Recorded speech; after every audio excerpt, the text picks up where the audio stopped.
Why do we hold on so tightly to the wrongs others have done?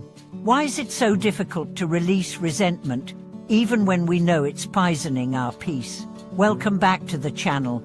Today, we are diving into one of the most powerful and challenging spiritual practices, letting go of others' faults. It's a theme that crosses cultures, faiths, and philosophies because it sits at the very heart of our emotional lives. When someone wrongs us, our instinct is to resist, to push back, to judge, to replay the story again and again, as if doing so might change what already happened. But in truth, the more we cling to someone else's fault, the more we bind ourselves to the pain. Letting go is not forgetting. It is not excusing harm. It is not pretending something didn't happen. Letting go is seeing clearly, seeing what occurred, what it triggered in you. And most of all, seeing what you're continuing to carry long after the moment has passed. Because the real prison is not the other person's action, it's your reaction that you keep reliving. And so the question becomes, how do we release that grip? How do we walk the path of wisdom and peace, even when we've been hurt? We start by looking inward. The great teachers remind us again and again the faults we see most vividly in others are often reflections of what remains unexamined in ourselves. Not because we are guilty of the same behaviors, but because those behaviors touch something raw inside us, an unmet need, an old wound, a silent fear. And when we react without awareness, we compound the hurt. We become rigid. We speak harshly. We retreat into superiority. But when we pause, when we breathe and examine what we feel, we begin to see more deeply.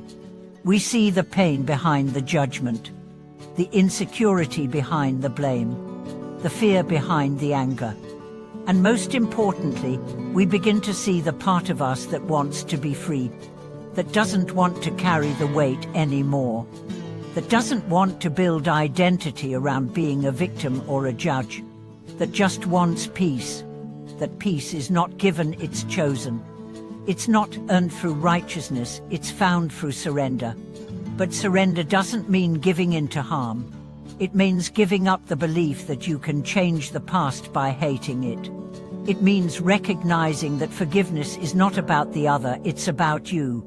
It's about clearing the debris from your own heart so that light can return. This is not easy, especially when the wound is deep, especially when the harm was real. But it is possible, and it begins with a shift in perspective. From what did they do, to what am I holding? From how do I punish them, to how do I heal myself? From how do I make them see, to how can I choose freedom even if they never understand? This shift is the beginning of letting go. And it often starts with a single breath. You breathe in. You feel the pain. You breathe out. You soften the story. You breathe in. You meet the hurt without judgment. You breathe out. You imagine setting it down like a heavy stone. You don't have to throw it. You don't have to bury it. Just set it down. And in doing so, you make room for something new. Not forgetfulness but clarity. Not weakness but strength. Not passivity but presence. Because letting go doesn't mean becoming numb. It means becoming more alive. More present to what is here. Now not lost in what was. You begin to notice beauty again. You laugh more easily. You trust the silence. You move through the world without the constant burden of resentment. This doesn't mean you stop caring. It means you care more wisely.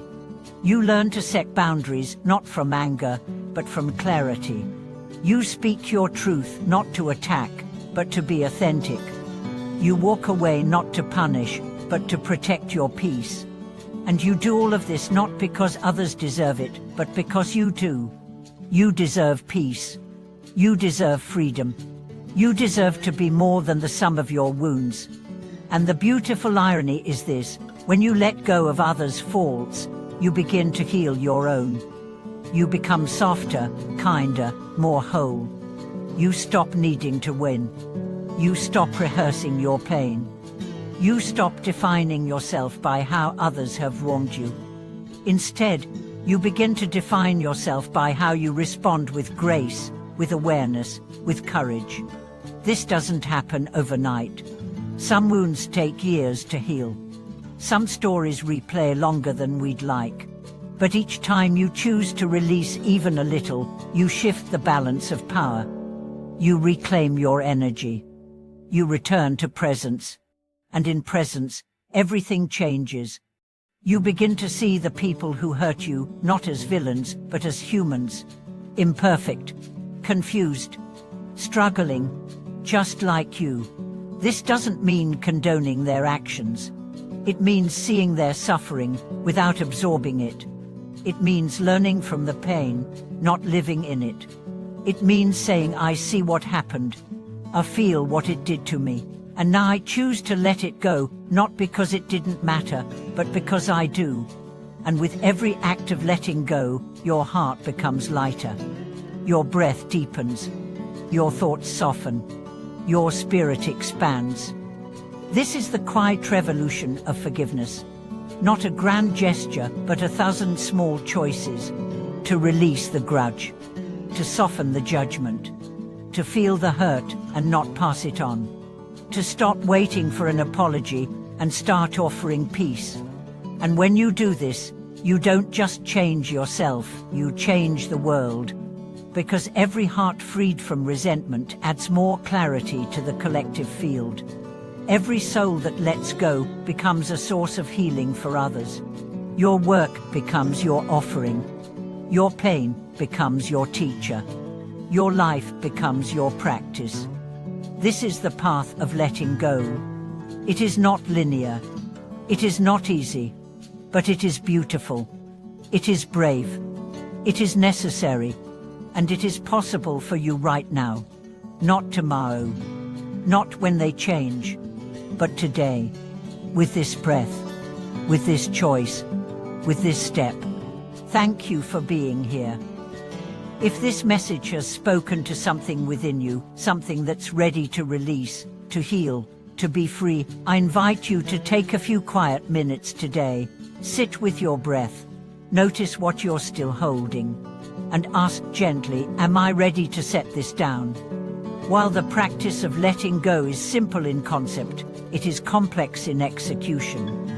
It sounds easy to say, let go of others' faults. But what happens when the hurt feels too raw or too recent? What happens when the person who hurt you isn't ready to change? How do you release what continues to affect you on a daily basis, even when you have tried to forgive?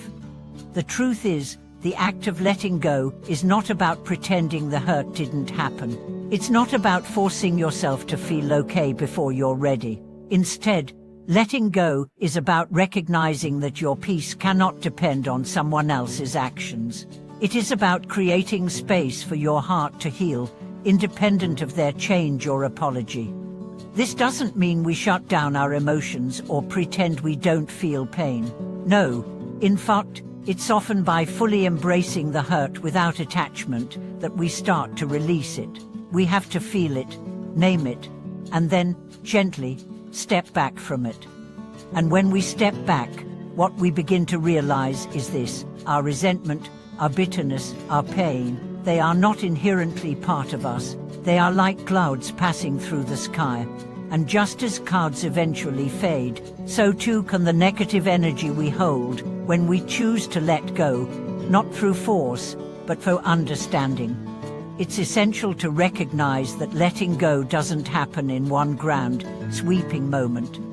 It's a gradual, tender process. It requires patience. The wounds may resurface, and the impulse to react may come up again. And that's okay. It's natural. But the more we practice releasing, the easier it becomes to create space between the moment of hurt and our reaction. We don't have to be perfect. We don't have to be emotionals, but we can practice response, not reaction. For example, in a relationship, when someone betrays your trust, the impulse is often to close off, to build walls, to guard your heart from being hurt again. But when you hold on to the pain, you only continue the cycle. The walls you build to protect yourself from hurt also isolate you from love, connection, and joy.